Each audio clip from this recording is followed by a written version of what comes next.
Hey guys, this is Anthony Morganti. I am MasterPhotographer.com. Yes, photo critiques are back. Those of you that have followed my channel over the years know that originally, when I first started the channel, I was doing photo critiques. I really enjoyed doing them, but they became very difficult to do because I set up some rules that made it very difficult for me. The first rule being is if you sent me images to critique, I would critique them, meaning no matter how many I got, I was going to do your critique. And at the end, the last month of doing critiques, I was doing 5 critiques in one video, and I was doing a video every single day for an entire month. So I did 150 critiques in a 30-day period, and it just became too difficult, so I stopped doing it.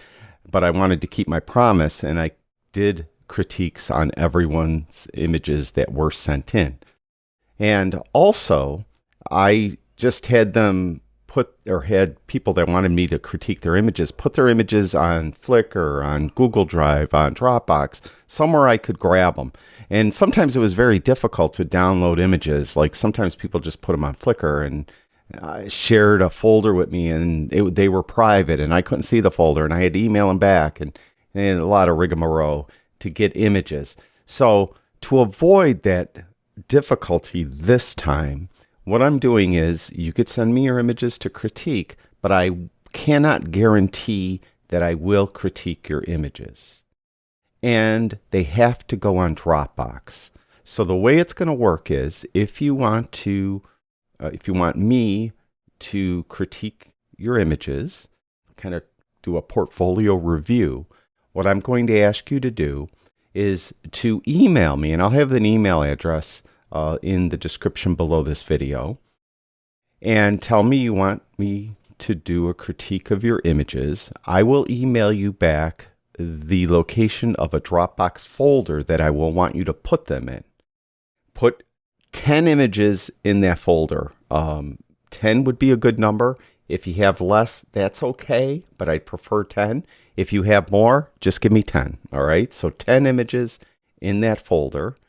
And then, if I decide to do a critique of your images, I will email you and let you know when that video will post. So those are the new rules for the new critiques that I'll be doing. Now, the reason why I really can't do everyone's is I'm not going to do a critique video every single day. I'm going to do one a week. So, like last time, I was getting 20 people a day sending me images. So if that happens again, I'm only going to do one a week. You could see what I'm talking about. So, that's going to be the way it's going to work this time. I'm open to suggestions. If anything, any of you, have experience downloading images for something or whatever, let me know in the comments. But I think this will work well for me because I use Dropbox all the time. I'm very familiar with it. Now in this video, I'm just going to critique 5 of my images just to give you an idea of what these critiques entail, what I talk about, what I kind of dwell on, so that you know that if you send me your images for critique, I may say something that may come across as negative, but I mean it in a constructive way, is what I'm trying to say. So let's just start with my 5 images. I have them down here. I'm going to get rid of the film strip, hit F6 on my keyboard to get rid of that. And this first image is, of course, Niagara Falls. And, it's okay. I proved that I could take a good exposure, but really there's not much special about it. If I did a reverse image search on Google for this type of shot, I'd find dozens of images that look just like this. And that's why I often say, work the scene. And what I mean by that is when you come up to a scene, it's tempting to just take the obvious shot at the obvious focal length with the kind of safest composition, and then consider yourself done. Consider yourself that you accomplished something. Well, everyone's doing that. And really a part of the process is you have to get that image out of the way. So I have to take this image basically to get it out of my mind. But then I have to look for something else. Try to work the scene, see if I could get a foreground element, a midground element, some subject that is contrasting with something else. Try to shoot from different angles, shoot down low and up at something, shoot from up high, down at something.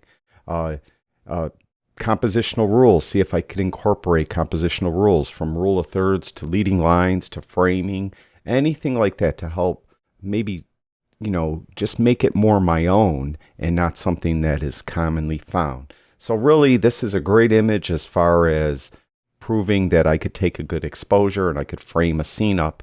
But other than that, it's nothing special. On to the next one. Now here's another shot from Niagara Falls, actually taken on a different day. This one is better. It's still difficult to take great shots of travel locations because so many people take images at these locations. This one is better because I decided to shoot down and not really make Niagara Falls, the falls itself, the subject. Kind of make it the co-subject with the boat over here. And the boat is nice because there's some nice contrast here. The people have their colorful raincoats on the Maid of the Mist. And you could see that it contrasts nicely against the white. And of course, with everything else going on, there's a lot of tonal differences in the trees back here. So that looks nice. So this is better. Still, it's a travel shot and it's very difficult to get a great image of a travel shot. But if I was going to, if someone wanted to make a portfolio of travel images and they had to choose between this one and this one would be the better one. All right, next. All right, this shot is bad. Yeah, it's a beautiful sunset, right? And I see this often. People just take these sunset shots. Light should rarely be the subject. Light should complement the subject. Now, there are sometimes where there's just incredible clouds and there's these sun rays coming through it, and it could be a real dramatic looking shot. Maybe there's, something, just special weather-wise, and then maybe you could pull it off. But light should complement the subject. It should complement the whole scene. Light is often the backdrop for something else. So, yeah, the light is nice, but there's nothing else here. Also, the framing is just ridiculous. The horizon line is way too low. It's not really negative space up here because there are clouds. It is kind of nice the way the clouds come off in these like three darker sections, one to the left, one in the middle, one to the right. But, there's really no subject here. Light isn't the subject. And, there's some boats or there's a lighthouse out there in here. There's a boat here. I think maybe that's a boat. Looks like a boat over here. But other than that, there's really no obvious subject. So this image is not something that you should even bother taking. Try to find something that you could have that light complement in this scene. So work the scene. All right, this shot is a very good shot. I like the framing of the branches and also of this pier that's kind of coming out around in front of the building. I also like the contrast between the growth and life of nature and the decaying decrepitness of a man's creation. So kind of a contrast there. One thing I recommend highly is in the background, you could see there's some birds. There's a bird there. There's either a bird or maybe a sensor spot there or something on the lens. There's a bird here. There's a bird here. You can see how far off in the distance they are. If I chose to print this, those little specks just look like dirt. They don't have the definition that you might see on your monitor to even know it's a bird. Like that one's more obvious a bird, but it still would look more like dirt. So definitely on those birds that are way off in the background on a shot like this, clone them out, use spot removal tool, whatever you got to do to get rid of them. So there's 4 that I could see right off the top. There's one here, one there, and then over on the other side, there's 2 more. There's one here and one here. There's also some little ones up in here, and if I printed this very large, I'd be able to see that. So there's one there, and one there as well. There's one there. So what really you have to do is you have to go through the image from edge to edge, corner to corner, and just go through it and just use the spot removal tool and get rid of all those little birds that are off in the distance. All right, this next shot is a wonderful shot. I really like this shot as well. If I open up the crop tool, I could see how it's cropped perfectly to the rule of thirds, where the horizon line is pretty much on the lower third, and all the boats outside of their masts are all within that lower third. So that is really nice. Also, there's a nice contrast of complementary colors here. Overwhelmingly, the image is blue, but there is some splashes of yellow in there. And yellow is the secondary primary color of blue.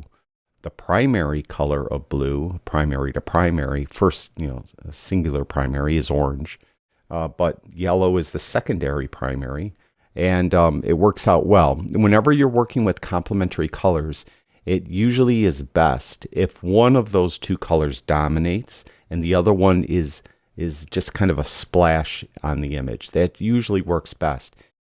Having complementary colors that are more or less equal, like 50% of blue and 50% of yellow in an image, usually doesn't have the effectiveness that like 80% blue, 20% yellow, or 90% blue, 10% yellow, something like that. So this works out real well. It's, just framed perfectly, and I like the complementary colors. The light, of course, was really good. Since I know the photographer was me, I know this was shot very early in the morning. You can see it has that kind of morning light, so it looks really nice. So this image is really good. Now, as I mentioned, that's just kind of a sampling of what the critiques would be. I only did 5 images, so I'm going to ask you to send 10. Again, in the description below this video, I'll have a email address, and just send me an email and say you want me to critique your images, and if you want to give me some more information about yourself, whatever you may, and then I will email you back within 24 hours a link to a Dropbox folder, and you'll put your images in that Dropbox folder. Now, you don't have to have a Dropbox account to do this. Just throw your images in that folder, and then I will download them. If I decide to do the critique, I will email you and let you know when that video will post. But again, there's no guarantees that I will be able to do your critique. Now, that's it. I think that's everything. Again, I'm open to suggestions.